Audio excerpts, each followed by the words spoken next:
Hello, here we go with some information on the biodiversity of the genus Ocladius, a genus that I'm revising since a couple of years. By the way, this is one of the new species. It's taken from the internet. The genus was described by Schöner in 1825, or better named, based on Rhynchaenus salicorni. It was placed in Cryptorhynchides, which was the group where all the weevils which hide the rostrum inside the front coccyx were kept by Schöner. It remained in Cryptorhynchides until the end of the 20th century, when Thomson classified it into Brachyceridae or Brachycerini, following a morphological analysis. Then Marvaldi confirmed this, and then Morimoto and Kojima, based on larval morphology, suggested that it's a sister genus to Desmidophorus. Now, Oberpriller made a phylogenetic revision of Brachycerini, and he too found that it clustered in the same clade together with Desmidophorus as a sister genus. Tetracyphus is just a group of species which belong to Desmidophorus from Africa. The molecular analysis confirmed the situation. But if we go deep into the detail of this tree, we can see that Brachycerini are paraphyletic if Ocladius is included. So I would prefer not to have paraphyletic taxa, and I prefer having a subfamily Ocladiinae just for Ocladius and Desmidophorus. It's much better to have monophyletic groups than paraphyletic groups. Now, there is a very special character in Ocladius, that's the suture. The suture has a very special seal that when you try to open shows a perfect zip. You see the teeth are corresponding, one teeth into the hole on the other elytra.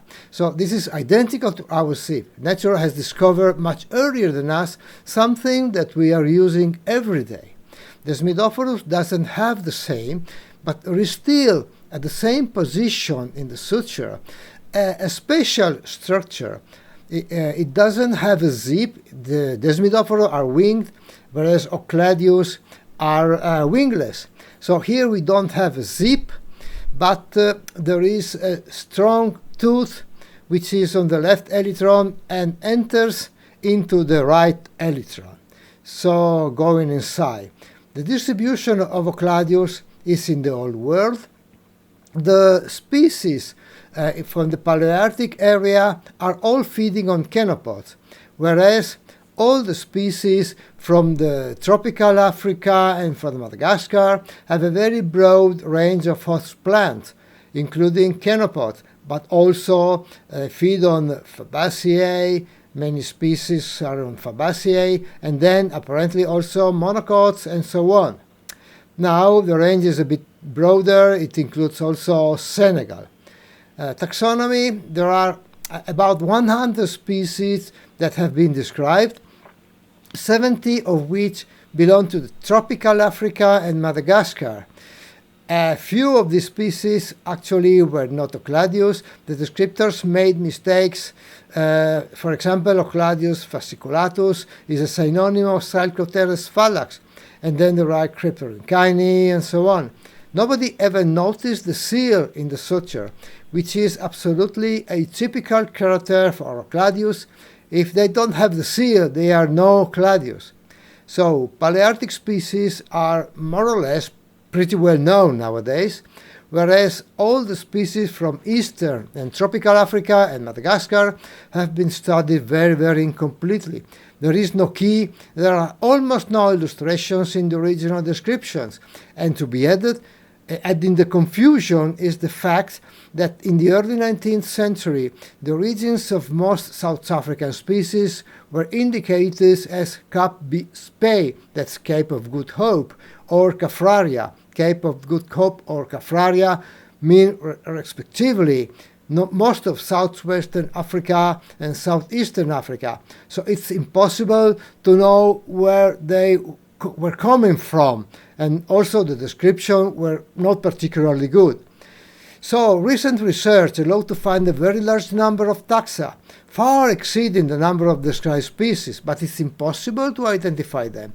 So I decided to start a complete new revision, but that was absolutely not so easy. So first of all, I went to check the types. I made photographs of all the types and their characters, but even though I had the types, I didn't try to identify the species that I had, but I simply divided them according to the population. To each population, I assigned the code, and then I put all these codes with the locality corresponding into an Excel table, in this way, so the code and the corresponding locality. And then I started to do a very rough key, just putting together groups of similar species. You see number 2 and number 34 for the first point, 2 major groups.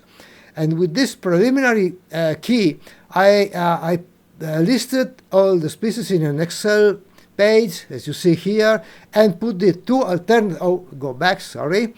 Now I'm back here to see the alternative. So you see Bassicolis, Basalis is 1, Bayer is 2, and then I put a filter, and with the filter I just put all numbers 1 in another page of Excel, and again the 2 characters, the 2 states, and so on. Then I came back to number 2 of the first point, and so in this way I didn't forget any species, and it went on quite well.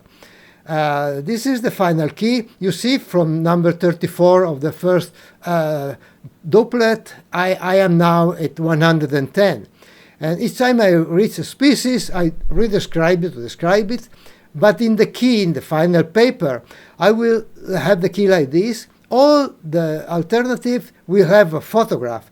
So it's impossible to misunderstand the meaning of my points. If you misunderstand it, it's a crazy nightmare. You miss everything. But with the photograph, it will be much easier to follow my meaning in the key.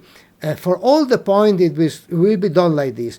Description will be traditional, and I will use also the georeferences for all the localities. Within each description, there will be the plate like this with all the characters. On the left here, we have Albo maculatus, the one that you have in the bottom. And on the right, we have Dichromus, which is the species that I used for my customary mouse cursor. So like this here. So also I will have a map inside each description. So each description will have a single map, not a map with all many species. So it will be easier to follow. So far, we have 83 names of previously described taxa analyzed. 73 are valid. 10 have been synonymized, and we have 97 new species.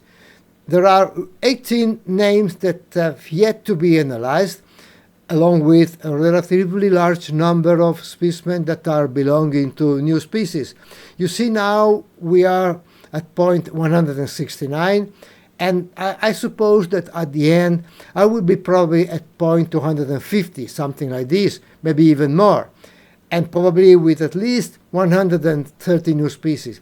I will also prepare a phylogenetic analysis with the Desmidophorus as an outgroup to try to discover relationships among the various species. So at the end of the presentation, I also want to tell you how to prepare the animals. Almost all of them are like this, in thanatosis, as you find them in the tubes, and it's okay. I can see all the characters, rostrum, pronotum, antennae, legs, and everything, almost everything is visible, and that's okay. But if you want to prepare, take care. This is a living animal. You see the tip of the rostrum is by far below the level of the coccyx. So if you try to prepare it in the flat, typical usual card, it almost always break here. So that's horrible. So never prepare it in a flat card. If you want to, because it breaks. If you move up the rostrum and pronotum, it breaks here. So if you want to prepare it in a card, you have to use a triangular card, put it on the top of the triangular card with the rostrum going down. Okay, that's all. I thank you very much for your attention. Well, of course, if you have material to study of Ocladius, I will be very, very happy to study it. I'm sure there will be plenty of new species.